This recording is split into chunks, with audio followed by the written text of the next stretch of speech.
Welcome to Kermode Uncut. As you know, the Cannes Film Festival is currently in full flight, critics swanning around in the sunny south of France. But hey, frankly, the weather here in London looks pretty good to me. And the subject of Cannes allows me to talk about something which has been discussed a little bit recently, that of critics falling asleep.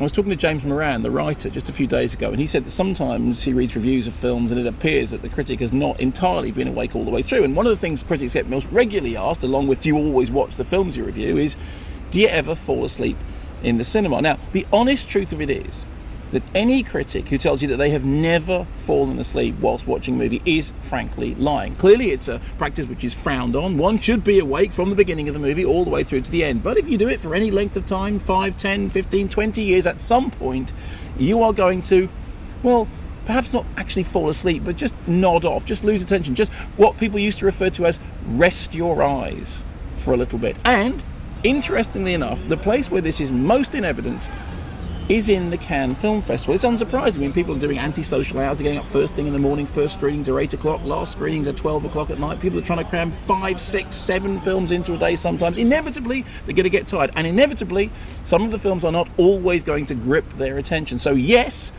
critics do nod off during screenings, and they particularly nod off during screenings at festivals and at Cannes. Now, everyone has always had this thing about, 3D movies, 3D is really bad, 3D is not a great critic's favourite, but I know more than one critic who has said, the one thing about 3D glasses is you can fall asleep behind them and nobody even notices. Funnily enough, one of the greatest film critics of all time, who will, for the purpose of this, remain unnamed, regularly would fall asleep during screenings and actually snore through the whole film and then somehow go out and write a better review than anybody else. It was almost as if they didn't need to be awake. They just needed to be in the auditorium with the film, absorbing it through some strange process of osmosis.